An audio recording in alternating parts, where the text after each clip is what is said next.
Ce matin, nous allons parler de foi. Depuis un moment, plus d'un mois, nous allons maintenant dans 2 mois, tous les mercredis soirs, j'ai décidé de vous parler de la foi. Et nous sommes partis sur la base d'un passage biblique très stratégique qui est Hébreux 11, verset 7. Tous ceux qui étudient la Bible savent que le livre de Hébreux 11, c'est le livre qui parle des héros de la foi, des champions de la foi, de ceux que leur foi a été tellement exceptionnelle que Dieu a décidé de mettre leur nom dans la Bible. Et nous sommes en train de traiter de la foi de Noé. Et nous avons traité de la foi de Noé pendant près de 1 mois et demi, tous les mercredis soirs. Si tu n'as pas été là, c'est pas grave. À partir du mercredi prochain, il faut venir. N'est-ce pas? Et pour les cultes, pour les enseignements que tu as loupés, tu vas sur notre chaîne YouTube, Tom Gloire de Bingerville. Tous les enseignements sur la foi sont là-bas. Tu peux les réécouter. Et quand on a fini la série sur Noé, quand on a fini la série sur les 7 caractéristiques de la foi que nous avons vues avec Noé, l'Esprit m'a convaincu qu'il ne fallait pas s'arrêter là, mais qu'il fallait continuer la série sur la foi et d'étudier tout le chapitre 11. D'étudier tout le chapitre 11 de Hébreux. Donc, nous avons eu à étudier Hébreux 11, verset 7 pendant presque 2 mois. Maintenant, nous allons repartir à partir du verset 4. C'est-à-dire le verset 1, 2, 3, c'est l'introduction. À partir du verset 4, la Bible commence à nous présenter des héros de la foi. Et à partir du verset 4, le héros de la foi que nous voyons là, que la Bible nous présente là-bas, c'est Abel. Dis après moi, Abel. C'est pour cela que le thème de ce jour, c'est la foi d'Abel. Dis après moi, la foi d'Abel. Alléluia. Tu vas beaucoup aimer. Tu sais, ce que je vais t'enseigner aujourd'hui, sois très attentif. C'est des choses très simples à la base, mais extrêmement profondes. Extrêmement profondes. C'est-à-dire, ta compréhension même de ta marche avec Dieu dépend de ce que je vais t'enseigner aujourd'hui. Alors, sois très très attentif. Ce n'est pas compliqué, ce n'est pas savant. On ne va pas rentrer dans des grands principes théologiques. Mais je vais t'expliquer des choses tellement simples. Mais si tu m'as bien suivi, ce que je vais t'enseigner, ça va rester dans ton cerveau jusqu'à dimanche prochain. Ça ne peut pas quitter. Amen.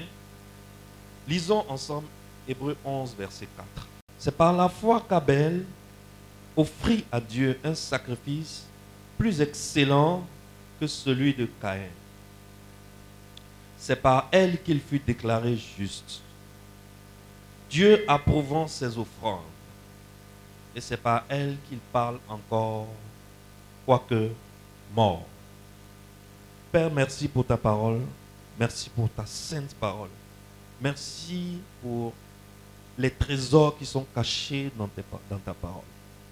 Merci de nous révéler ce matin et d'éclairer le cœur de ce peuple qui t'écoute, d'impacter à vie quelqu'un, afin que son histoire change, sa marche avec toi change. Dans le nom puissant de Jésus. Amen. Amen. Très bien. Caïn et Abel, vous les connaissez, n'est-ce pas? Caïn et Abel sont tous deux nés de qui? De Adam et Ève. Et l'histoire, c'est quoi? Adam et Ève, dans le jardin d'Éden, ont chuté. Avant de chuter, ils n'ont pas eu d'enfant. Ils ont chuté et ayant chuté, Dieu les a fait déménager. Dieu leur a arraché la maison qui était dans le jardin d'Éden et il les a fait sortir du jardin d'Éden pour aller habiter hors du jardin. Étant hors du jardin, c'est maintenant que Ève va être visitée par l'esprit d'enfantement. Je déclare que ce qui est arrivé à Ève t'arrive dans le nom de Jésus et que tu sois visité par l'esprit d'enfantement. Amen. Que tu enfantes ta destinée, que tu enfantes ta prospérité, que tu enfantes la grandeur. Amen. Que Dieu, que l'Esprit du Seigneur Jésus-Christ fasse de tous les membres du temple gloire des gens influents dans la société. Amen. Amen. Et Ève est visitée par l'esprit d'enfantement. Elle a un garçon et elle a un deuxième garçon. Les deux garçons-là, ils ne sont pas nés dans le paradis. Les deux garçons sont nés où? Hors du paradis. Le monsieur et la dame qui sont allés ensemble et qui ont fabriqué les deux garçons-là, ils étaient déjà tombés dans le péché. On se suit bien? Ils étaient déjà tombés dans le péché. À partir du moment où ils sont tombés dans le péché, tout enfant qu'il engendre est aussi pécheur. Du coup, Caïn et Abel sont égaux quant à ce qui concerne leur nature. Caïn est pécheur, Abel est pécheur. Il n'y a aucune différence essentielle entre Caïn et entre Abel. Il n'y a aucune différence essentielle entre Caïn et Abel. Alléluia. Caïn et Abel sont tous deux égaux quant à ce qui concerne leur nature. Aucune différence essentielle entre les deux. Si il y avait une différence essentielle entre la nature de Caïn et la nature d'Abel, ça voudrait dire en fait que l'homme n'aurait pas eu besoin de la grâce de Dieu pour être sauvé. On est d'accord? On est d'accord? Donc, les deux sont pécheurs, sur le même pied d'égalité. Quand on est pécheur, on a un problème. Le problème qu'on a, c'est qu'on ne peut plus se tenir devant la face de Dieu. On ne peut plus rentrer dans la présence de Dieu. Parce que Dieu est le péché. Dieu n'a pas dit qu'il est le pécheur, mais Dieu dit qu'il est le péché. Le péché et puis Dieu là sont totalement antinomiques. Ils ne vont pas ensemble. Là où Dieu arrive, le péché fuit. Là où Dieu arrive, le péché fuit. Là où le péché voit Dieu, le péché ne vient plus. Ça ne l'arrange pas. À partir du moment où tu es dans le péché, tu es de nature pécheresse, tu ne peux pas paraître devant la présence de Dieu.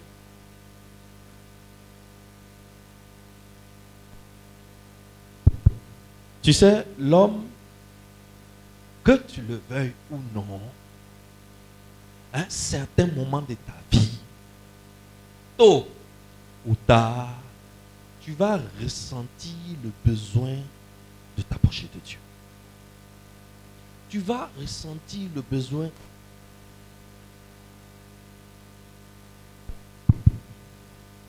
Tu vas forcément ressentir le besoin d'aller dans les bras paisibles, d'aller à l'abri du Dieu Tout-Puissant. Forcé. Voilà donc ces jeunes-là. Je suis sûr que c'est mieux. Allô, allô, allô, allô, allô, allô. C'est mieux? C'est mieux? Je pense que celui-là est mieux. C'est bon? C'est bon? Ok, on y va. Suivez-moi bien. Tu vas forcément ressentir le besoin de retourner vers Dieu. Au moins pour quelque chose. Un jour, ces deux garçons qui sont nés dans le péché, donc qui sont tous deux pécheurs, ressentent le besoin de s'approcher de Dieu. Or, ils sont pécheurs. Donc, en tant que pécheurs, ils ne peuvent pas faire quoi? ils ne peuvent pas rentrer dans la présence de Dieu en tant que pécheur. Que va-t-il se passer? Disons, Genèse, chapitre 4, versets 1 à 5.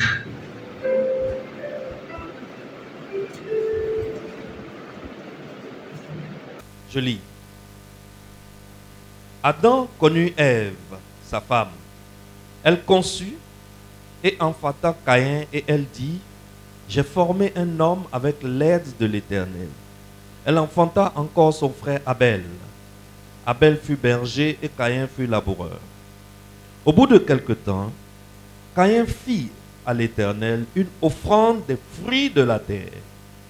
Et Abel, de son côté, en fit une des premiers-nés de son troupeau et de leur graisse.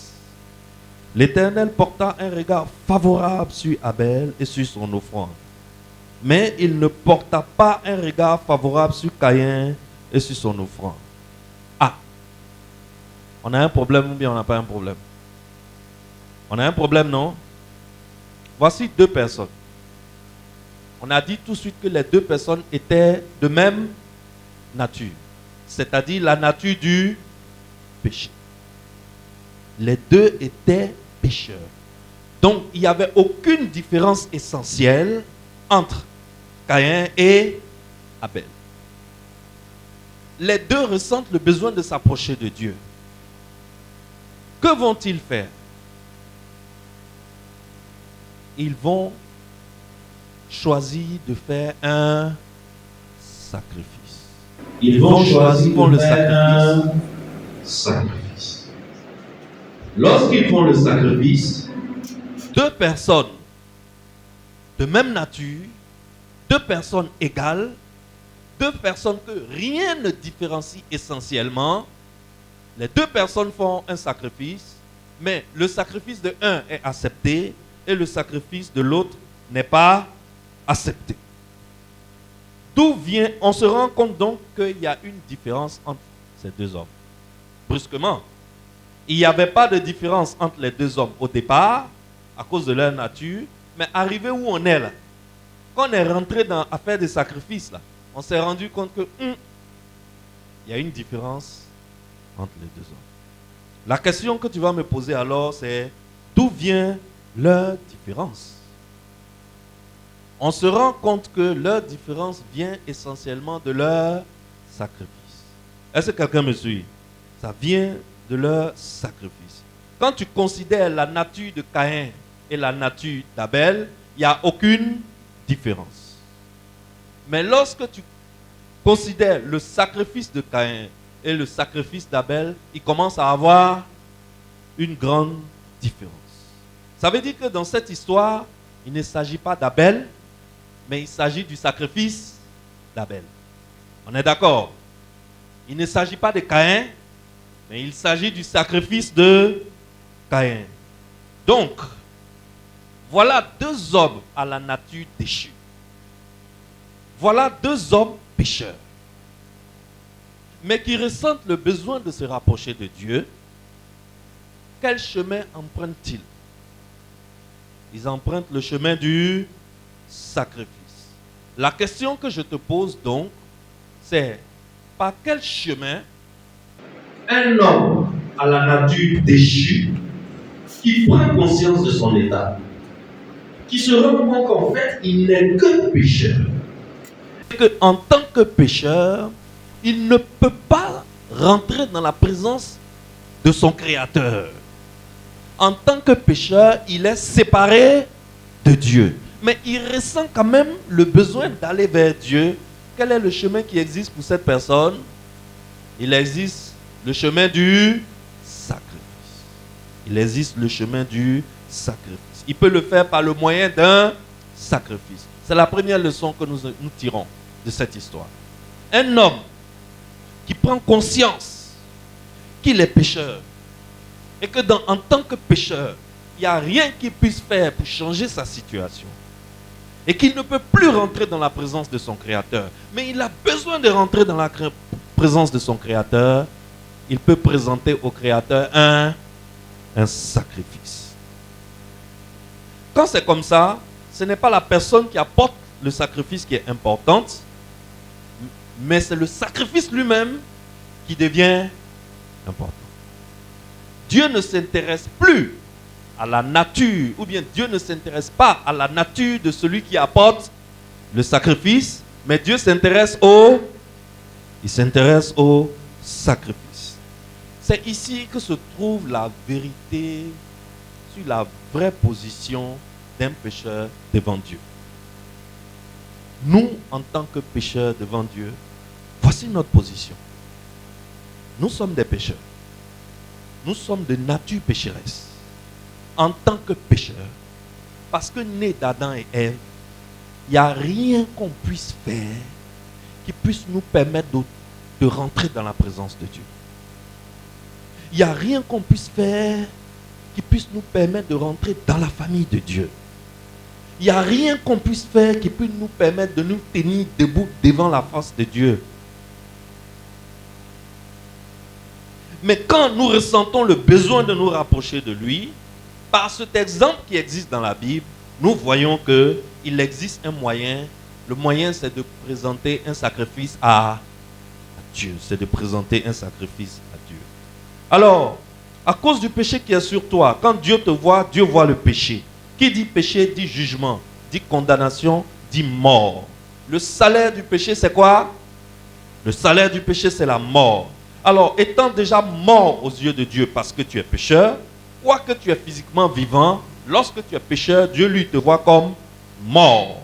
Et il n'y a rien en toi qui soit capable de te ramener à la vie aux yeux de Dieu. Rien. Absolument rien. Si tu veux, il faut bâtir des temples pour donner à des églises. Il faut acheter des voitures neuves pour donner à des pasteurs, à des serviteurs de Dieu. Si tu veux, il faut payer le loyer des hommes de Dieu pendant toute leur vie. Tu dis à un homme de Dieu, écoute, désormais, voici une carte bancaire. Chaque fois que l'argent sera fini dessus, je vais mettre encore. Il y a des gens comme ça. Oh. Il y a des gens comme ça. C'est nous en Afrique, on est trop pauvres. Mais même en Afrique, il y a des gens qui ont compris ça. Le pasteur Rick Seward de Singapour, il avait des fidèles dans son église qui lui donnaient une carte, qui lui avaient donné une carte bancaire. Église VFC de Singapour, paix à son âme, le pasteur est décédé maintenant. La carte là, chaque fois que l'argent finissait dessus, il recevait un dépôt de $1 million. Dès que c'est fini, ça vient, je vous parle d'$1 million, ça fait 550 millions de francs CFA. Et ce n'était pas un seul fidèle, il avait au moins 2 fidèles comme ça. Donc, il y a des gens qui ont compris la puissance de ces choses-là. Mais je suis en train de te dire que tu peux faire ça. Mais tant que tu n'as pas réglé le problème du péché, tant que tu n'as pas réglé le problème de ta nature pécheresse, tu ne peux en aucun cas te tenir devant la présence de Dieu. Malgré tes millions de dollars que tu donnes à un pasteur chaque année, tu ne peux pas. Il n'y a rien en toi, rien en un homme pécheur, un homme qui a péché, un homme qui est dans le péché. Il n'y a rien en lui qui peut le ramener dans la faveur de Dieu. Rien en lui. Alors, par ce passage biblique, nous voyons que le seul moyen qui existe pour attirer le regard intéressé de Dieu sur un pécheur, c'est lorsque le pécheur lui présente un sacrifice. Et le seul fondement qui fait la différence entre 2 pécheurs devant Dieu, c'est la nature de leur sacrifice. C'est ce qui est arrivé à Caïn et à Abel. Caïn et Abel sont tous 2 des pécheurs. De la même façon. L'un n'est pas mieux que l'autre. Les 2 sont morts aux yeux de Dieu. Mais lorsqu'ils ont voulu que Dieu les regarde, ils ont présenté un sacrifice. Maintenant, lorsqu'ils ont présenté le sacrifice, il y a une différence qui s'est faite par la nature de leur offrande. Maintenant, toi et moi, nous allons nous intéresser à la nature de leur offrande. N'est-ce pas? C'est ce qu'on veut comprendre.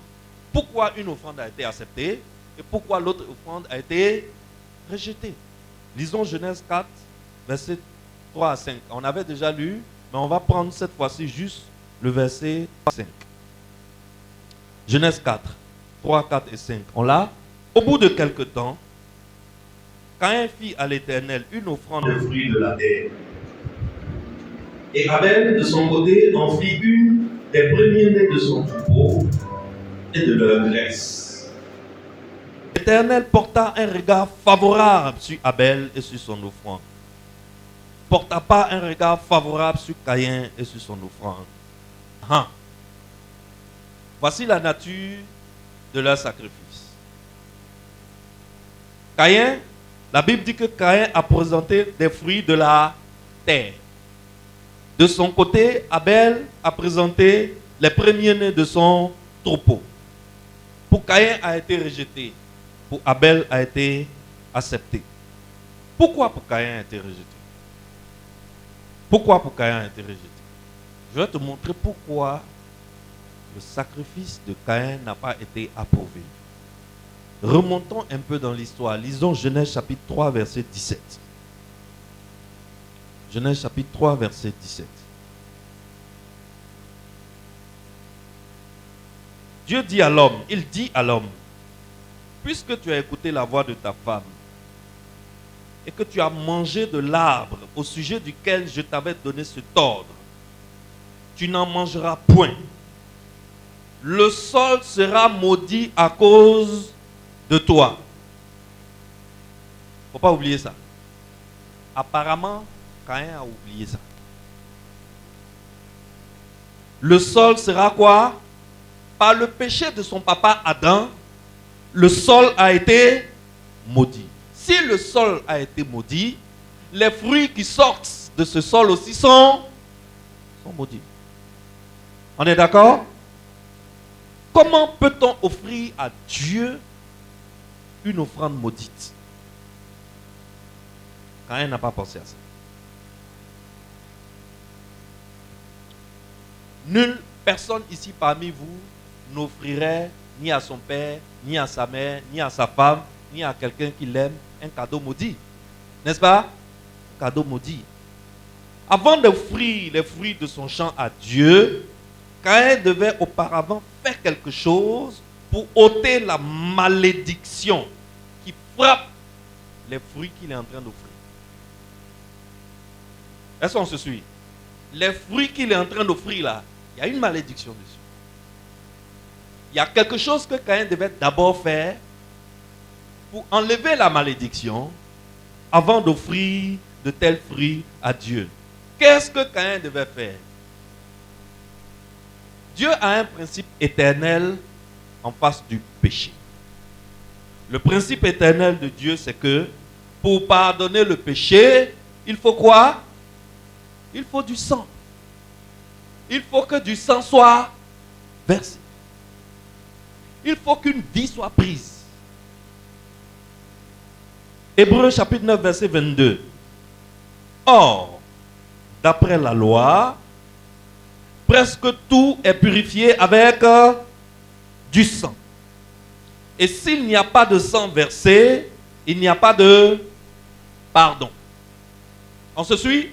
Est-ce que jusqu'à présent on se suit? Est-ce que ce que j'enseigne est compliqué? Ce n'est pas compliqué du tout. Alors, Caïn, il a offert à l'Éternel le fruit d'une terre maudite. Il a offert les fruits d'une terre sans d'abord offrir, sans d'abord faire une effusion du sang. L'effusion du sang avait pour rôle de faire quoi? D'ôter la malédiction. Caïn a offert à Dieu ce qu'on appelle en théologie un sacrifice non sanglant. Un sacrifice non sanglant. C'est-à-dire, dans ton sacrifice là, il n'y a aucune trace de sang. Voilà Caïn qui a offert son sacrifice et son sacrifice n'a pas été approuvé. Pourquoi son sacrifice n'a pas été approuvé? Il y avait absence de sang. Il était pécheur et son péché le séparait de Dieu. Il était donc mort. Caïn était considéré donc comme mort. En tant que mort, le fondement sur lequel il doit se tenir pour être accepté dans la présence de Dieu, c'est d'abord de présenter une vie. Comme toi tu es mort, comme à mes yeux tu es mort, avant de te présenter devant moi, tu dois te cacher derrière une vie. Parce que tu es mort. Et un mort ne peut pas se tenir devant Dieu à condition qu'une vie soit prise à sa place. Est-ce que vous voyez le principe? Est-ce que vous voyez le principe? Tu sais ce que je vais t'enseigner ce matin? Je vais te faire comprendre le principe de la croix. Je vais t'amener à comprendre que Abel, il a vu la croix. Abel a vu la croix. Parce que le principe, c'est que un mort ne peut pas se tenir devant Dieu. Pour qu'un mort se tienne devant Dieu, il faut qu'il présente à Dieu une vie. Il faut qu'il présente à Dieu une vie. Et la seule façon de présenter à Dieu une vie, c'est doter cette vie. C'est de prendre cette vie. C'est de verser le sang de cette vie. Caïn n'a pas compris ça. Donc Dieu ne peut pas accepter les fruits entachés de péché provenant d'une terre maudite. Quand Caïn fait ça, c'est présomptueux de la part de Caïn. C'est-à-dire, Caïn ne connaît pas sa place. Est-ce que quelqu'un me suit? Caïn ne connaît pas sa place. Caïn offre un sacrifice à Dieu comme s'il était le semblable de Dieu.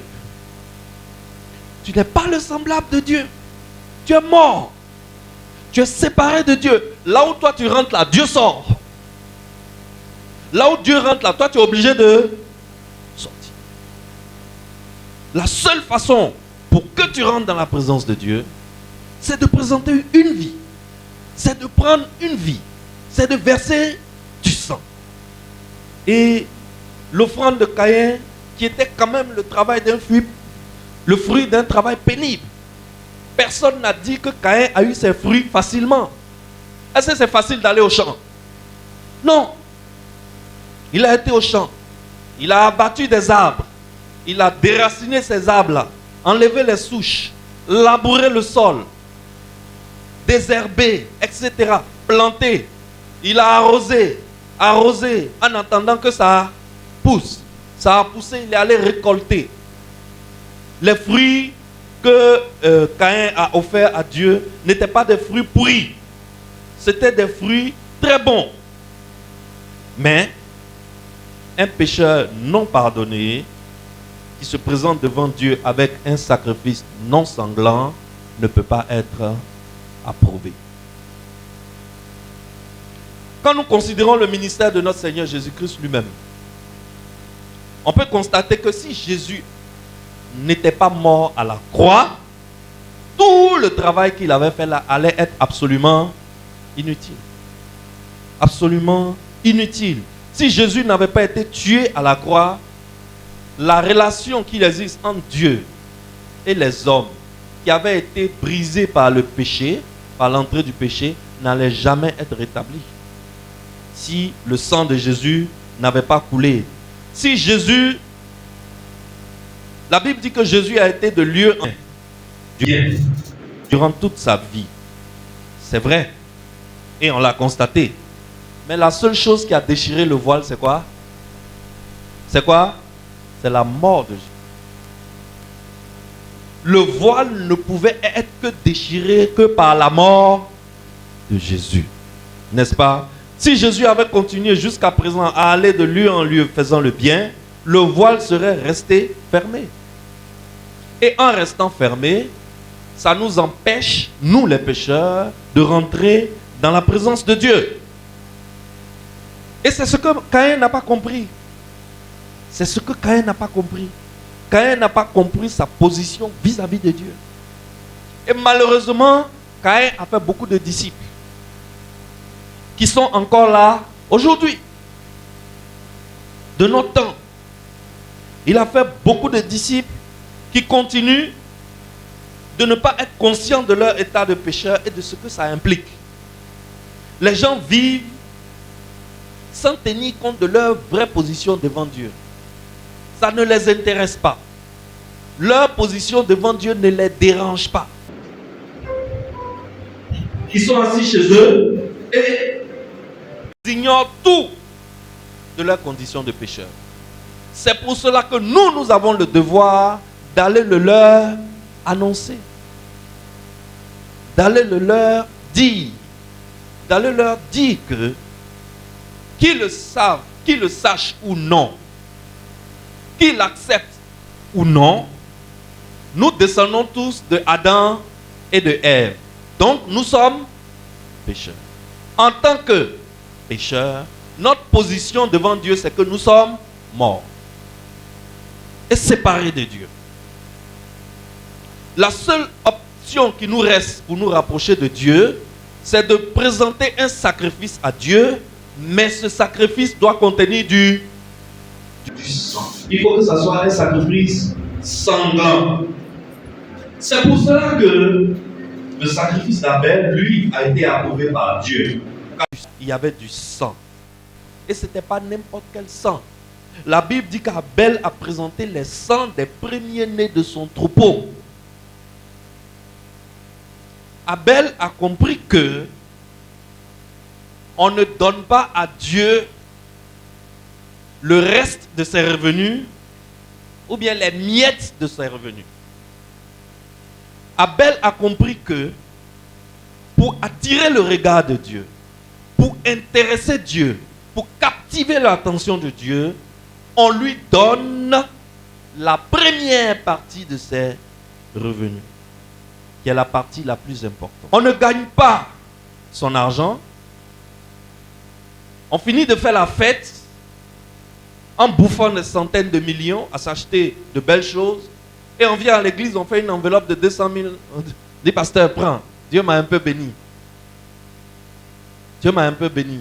Prends 200 000. Le pasteur lui va dire quoi? Est-ce que lui savait même qu'il allait avoir 200 000? Il ne savait pas, tu viens lui donner 200 000, il est content, il te bénit beaucoup. Est-ce que la bénédiction là, ça continue au ciel? On ne donne pas à Dieu les miettes de son travail. Et Abel avait compris ça. Abel a offert à Dieu le sang, mais pas n'importe quel sang. Il l'a choisi. Il est parti chez mouton. Il a pris premier-né de mouton. Il est parti chez cabri. Il a pris premier-né de cabri. Il est parti chez chameau. Il a pris premier-né de chameau. Il est parti chez bœuf. Il a pris premier-né, taureau premier-né. Bon taureau, quand tu vois c'est 1 million, tu vas payer. Il a pris ça. Cheval, le plus beau des chevaux, bien dodu. D'habitude, nous les hommes, on garde le plus beau pour nous-mêmes et puis on donne ce qui est vilain là à Dieu. Il faut regarder dans le panier des offrandes, tu vas voir. Il y a des gens qui n'ont pas pu dépenser à ville parce que Mauritanien dit il ne prend pas. Chauffeur de Woro Woro dit il ne prend pas. C'est ça il prend pour venir faire offrande. Eh, tu n'as rien compris. Tu n'as rien compris, Excellence. Voilà pourquoi le sacrifice d'Abel a été approuvé, parce qu'il y avait du sang dedans.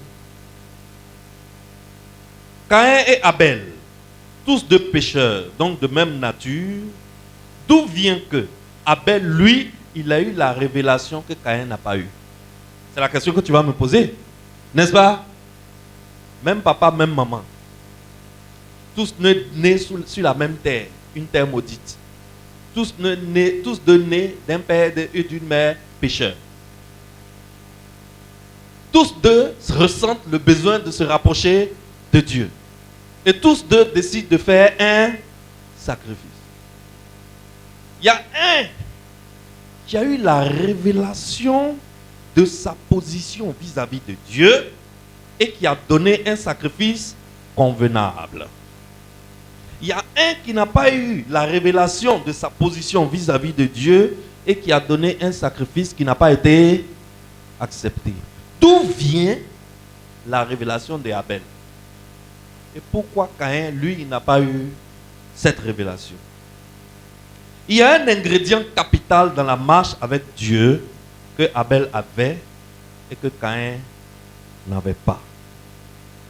Cet ingrédient-là, quand tu l'as, ça te permet d'être averti. Ça te permet d'être divinement averti des choses qu'on ne voit pas encore. Est-ce que quelqu'un me suit? Quand tu marches avec Dieu là, il y a un principe divin que tu dois avoir. Quand tu as ce principe divin, devant une situation, l'Esprit de Dieu te parle et te dit ce que tu dois faire, ce qui est convenable. Quand tu ne l'as pas, qu'est-ce qui se passe? Tu te comportes comme un humain ordinaire. Et c'est ce que Caïn n'avait pas. Quel est ce principe divin que Abel avait et que Caïn n'avait pas? Lisons Hébreux 11, 7. Le texte biblique que nous avons lu pendant 2 mois. Nous allons encore le relire. Nous allons lire la première phrase. La première phrase dit quoi? Lisons ensemble. Lisons ensemble. 1, 2, 3. C'est par la foi que Noé, divinement averti des choses qu'on ne voyait pas encore. Qu'est-ce qui... Non, ça suffit. Qu'est-ce qui permet à Noé d'être averti des choses qu'on ne voyait pas encore? La foi. Qu'est-ce que Caïn n'avait pas? Qu'est-ce que Abel avait? Voilà ce qui fait la différence entre le sacrifice de Caïn et le sacrifice d'Abel. Caïn n'avait pas la foi. Ici, là où Caïn était, là, au moment où il s'apprêtait à faire son sacrifice, Caïn n'avait pas besoin d'un passage biblique. Caïn n'avait pas besoin de passer un coup de fil à son pasteur rapidement pour lui demander une direction. Pasteur, je suis dans une situation. Dans 5 minutes, je rentre dans le bureau du directeur. Qu'est-ce que je dois faire? Non. Caïn n'avait pas besoin, Caïn n'avait nullement besoin de ça. Ici, Caïn avait besoin d'une seule chose. C'est quoi? La foi. S'il avait la foi, qu'est-ce que la foi fait à un homme qui l'a? La foi L'avertit divinement des choses que les autres ne voient pas. Bon. Est-ce que quelqu'un me suit? Alors, s'il avait la foi, l'Esprit de Dieu l'aurait averti que mon ami Caïn, tu es pécheur et tu vas te présenter devant Dieu. En tant que pécheur, sans effusion de sang, il n'y a pas pardon de péché. Arrange-toi pour satisfaire d'abord la justice de Dieu avec du sang de grande qualité, parce que ce n'est pas avec n'importe quel sang qu'on satisfait la justice de Dieu. Donc, mon frère, arrange-toi pour satisfaire la justice de Dieu avec du sang de grande qualité. Ensuite, tu pourras lui offrir tes ananas, tes pommes, tes melons, tes pastèques. Les pastèques que Caïn a offert là, c'est des vrais pastèques, hein? C'est des pastèques, quand tu vois, Crachat commence à une. Caïn n'a pas pris des fruits pourris pour aller donner à Dieu, hein? Les raisins que Caïn a offert à Dieu là, c'est des raisins. Quand tu prends un grappe comme ça, tu ne peux pas soulever toi seul. Vous devez être 3 pour soulever une grappe de raisin. C'est des choses sur la terre même, ça ne pousse plus. Ben, on a trop gâté la terre. C'était des vrais fruits qu'il a présentés à Dieu. De beaux fruits. Toi-même, tu vois les mangues là, ton crachat coule. Tu veux mordre dedans en même temps. Malgré ça, ça ne peut pas passer. Pourquoi? Parce que ces choses-là sont frappées de malédiction. Caïn a loupé l'essentiel. Caïn a loupé le sang. Il a loupé l'essentiel qui est le sang. Mais Abel, lui, il apporta les premiers-nés de son troupeau et leur graisse. La foi d'Abel. Dis après moi la foi d'Abel. Voilà. C'est ça qui est essentiel ce matin. La foi d'Abel lui a permis de saisir cette merveilleuse vérité selon laquelle Un pécheur peut placer la mort d'un autre entre lui-même et ses péchés, et la mort d'un autre entre Dieu et lui. Est-ce que quelqu'un m'a compris? Est-ce que quelqu'un m'a bien compris? Un pécheur, pour se rapprocher de Dieu, a la possibilité de faire une victime expiatoire et de se cacher derrière cette victime expiatoire. Il peut mettre cette victime expiatoire entre ses péchés et lui. Du coup, ce n'est plus le pécheur qui prend ses péchés. Qui prend les péchés? La victime expiatoire. Quand il a fini de faire ça, ce n'est pas fini. Maintenant, il doit mettre la même victime là, il doit le placer entre lui et Dieu. De telle sorte que quand Dieu regarde le pécheur, ce n'est pas ses péchés qu'il voit, mais c'est le sang de la victime expiatoire qu'il voit. Et la justice de Dieu est satisfaite. C'est ça que Abel avait compris. Et c'est ça que Caïn n'avait pas compris. Une victime, la victime que tu dois prendre doit pouvoir répondre à ces deux choses-là. Ce que Dieu réclame de toi, ce que la justice de Dieu réclame de toi, et ce que tes péchés ont besoin. Ce que ta nature de pécheur a besoin pour être délivré du péché. Et c'est ça la doctrine de la croix, Excellence. C'est ça la doctrine de la croix. La croix, c'est là où un pécheur se présente et où il y a une victime expiatoire. Le pécheur peut donc utiliser la victime expiatoire pour la placer entre ses péchés et lui. Le pécheur peut utiliser la victime expiatoire pour la placer entre Dieu et lui. Voilà la doctrine de la croix. Et c'est ce que Caïn avait vu. Alors, tout homme qui se sent convaincu du péché et qui sait qu'il ne lui reste que la mort et le jugement, et qui sait que quoi qu'il va faire dans la vie, ça ne va pas changer sa situation de pécheur, et qui est bloqué, mais qui a envie d'aller dans la présence de Dieu, il est à un carrefour où il a besoin de quoi? Où il a besoin de la croix. Il est à un carrefour où il a besoin de quoi? Il a besoin de la... Oh, je veux t'entendre dire. Il a besoin de la... Il est à un carrefour où il a besoin de la croix. Il est à un carrefour où la croix doit lui être présentée. C'est pour cela que je dis, va faire ta cellule, Excellence. C'est pour cela que je dis, va faire une cellule. Cherche 2 ou 3 personnes. Il y a des gens qui sont convaincus de leur péché. Ils savent qu'ils sont pécheurs. Ils savent qu'ils ne peuvent pas plaire à Dieu. Ils prennent toute leur fortune, ils s'en vont offrir aux orphelinats en croyant qu'en faisant ça, Dieu va accepter de les reprendre. Et ils se rendent compte que Dieu ne les reprend pas. Ils rentrent dans beaucoup de choses, croyant pouvoir attirer le regard favorable de Dieu sur eux. Et ils se rendent compte qu'il n'y a aucun regard favorable de Dieu sur eux. Ils ne savent pas que, en tant que pécheurs, ils ont besoin du sang. Ils ont besoin d'une victime expiatoire qu'ils vont placer entre leur péché et Dieu, et qui vont entre leur péché et eux, et entre eux et Dieu. Ils ne savent pas ça. Dans ta cellule, c'est ça que tu dois enseigner aux gens. C'est ça que tu leur enseignes pendant 15 minutes, et le reste de ta vie. Qu'est-ce que tu fais? Tu pries avec eux. Sur la base de ça. Les gens ont besoin de la croix. Les gens sont convaincus de leur péché. Mais les gens ne savent pas comment régler le problème. Il faut que toi tu annonces. Il faut que tu ailles leur dire qu'à la croix, Christ a ôté la malédiction.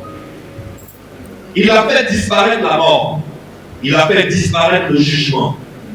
Et pour le croyant, il lui a substitué la vie. Et à la place de la mort, il a donné la vie au croyant. Il a donné aux croyants la justice de Dieu et il a donné aux croyants l'éternité avec Dieu. Christ a glorifié Dieu et Christ a aboli le péché. En abolissant le péché, Christ nous permet de rétablir notre relation avec Dieu et de pouvoir nous tenir devant la présence de Dieu. Alors, Abel, grâce à sa foi, avait appliqué la puissance de la croix, alors que la croix n'était pas encore venue sur terre. Par la foi, Abel a vu la croix qui existait dans l'invisible. Et il a invité la croix qui existait dans l'invisible dans son visible.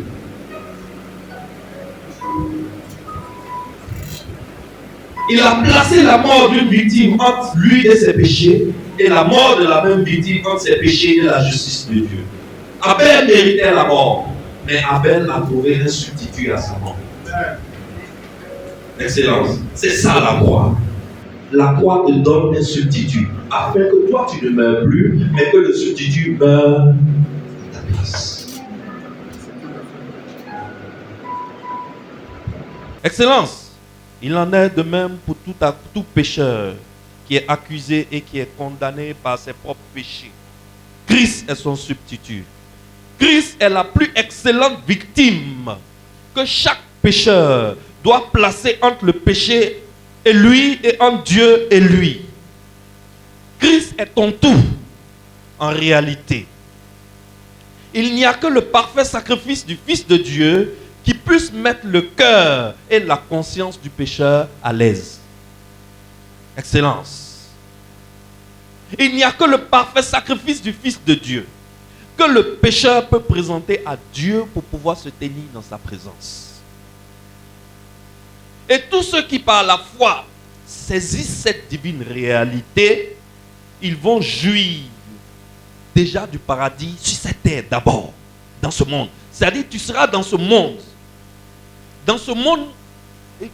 confus, dans cette jungle, dans ce monde mélangé, on dirait sauce arachide avec dard. Je te parle de quelque chose, le monde est trop mélangé les gars. Je ne sais pas si vous voyez un peu. Malgré ça, tu vas vivre en paix dans ce monde. Excellence. Par la foi, Abel offrit à Dieu un plus excellent sacrifice que Caïn.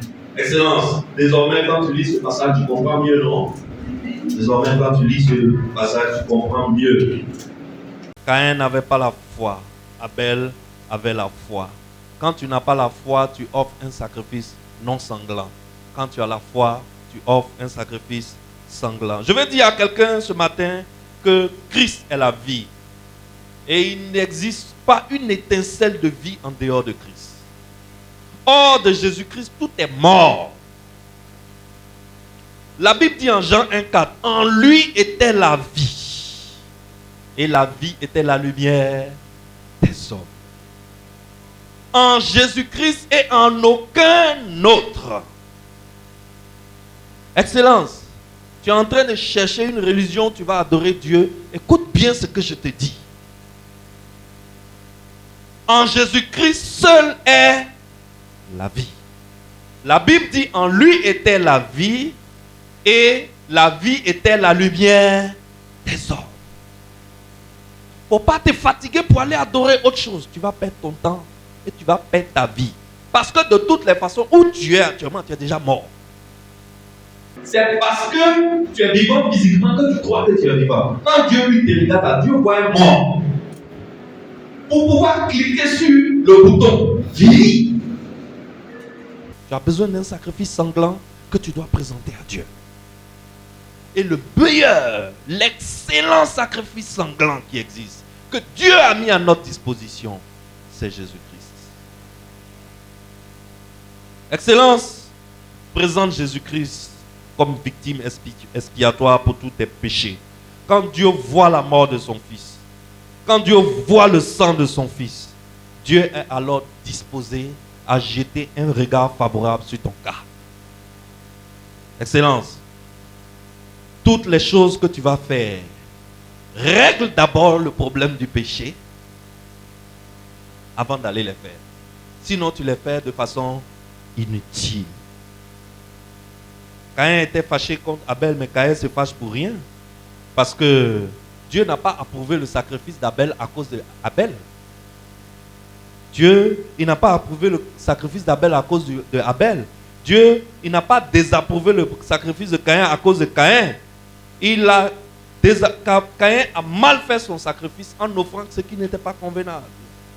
Et Abel, lui, il a fait quoi? Il s'est abrité, il s'est caché derrière un sacrifice convenable. Alors, à ton tour, abrite-toi derrière un sacrifice qui est mieux que celui d'Abel. Excellence. Abrite-toi derrière Jésus-Christ. La foi d'Abel lui a permis de voir sa vraie condition. Sa vraie condition, c'est qu'il était vendu au péché et soumis à la mort. Mais la foi d'Abel lui a aussi permis de voir les exigences de la justice de Dieu. Dieu a une justice. Et quand la justice de Dieu n'est pas satisfaite, tu présence. À la foi, Abel a vu qu'il devait d'abord satisfaire à la justice de Dieu. En offrant un sacrifice sanglant, en donnant le sang, le meilleur des sangs qu'il pouvait avoir en ce moment. Ce sacrifice d'Abel est un type. Ça veut dire que ça préfigure l'excellent sacrifice qui allait avoir lieu des milliers d'années plus tard, qui est le sacrifice à la croix, qui est le sacrifice de Jésus. De Jésus. Alors, il faut que tout pécheur s'approche de Dieu sur le fondement de la foi. La foi en Christ. La foi en Christ mort à la croix. Notre position désormais, c'est en Christ. Christ est notre substitut. Lui seul, il a été le seul qui est rentré dans le séjour des morts et qui en est sorti victorieux en arrachant les clés de la mort au diable. Excellence, désormais la mort est abolie. Dis-moi amen. Désormais la mort est abolie. Et quand un fils de Dieu, quand quelqu'un qui croit en Jésus-Christ de Nazareth meurt d'une mort physique, ce n'est pas une mort définitive. La Bible dit il est endormi. Lis bien ta Bible. La Bible ne dit jamais à un chrétien qui est mort, qu'il est mort. La Bible dit il est endormi. Il attend.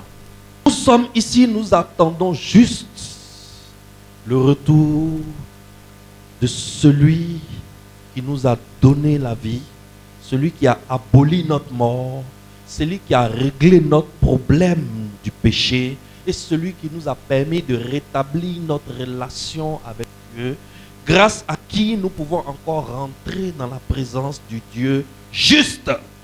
Dieu est un Dieu juste. Ce n'est pas parce que Dieu est miséricordieux que tu peux faire ce que tu veux. Il y a des gens qui disent que Dieu va me pardonner. Dieu ne pardonne pas tout.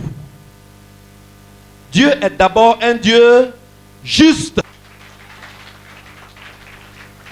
Satisfais la justice de Dieu, règle le problème de tes péchés, et tout ce que tu feras, Dieu peut approuver.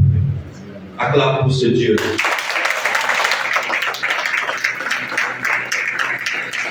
Excellence, par la foi, Abel a vu la croix. Par la foi, Abel a vu l'invisible. La foi opère dans l'invisible. La foi permet aux chrétiens de voir ce qui n'existe pas encore dans le visible. Il y a beaucoup de choses qui existent, mais qui sont dans l'invisible, qui ne sont pas encore venues dans le visible. Quand tu as la foi, Dieu te montre ces choses. Et ça te permet de faire le sacrifice qui est convenable. Alors, Caïn a beaucoup de disciples, ne sois pas un disciple de Caïn. Manifeste la foi d'Abel. Dieu a mis à ta disposition une victime expiatoire. Il a mis à ta disposition un sang qui parle mieux que tous les sangs. Il a mis à ta disposition le sang qui parle mieux que le sang d'Abel. Les gens ne le savent pas. Va vers eux, annonce-le-leur. Alléluia. Alléluia. Amen. Amen. Nous avons fini aujourd'hui. Lève-toi, enfant.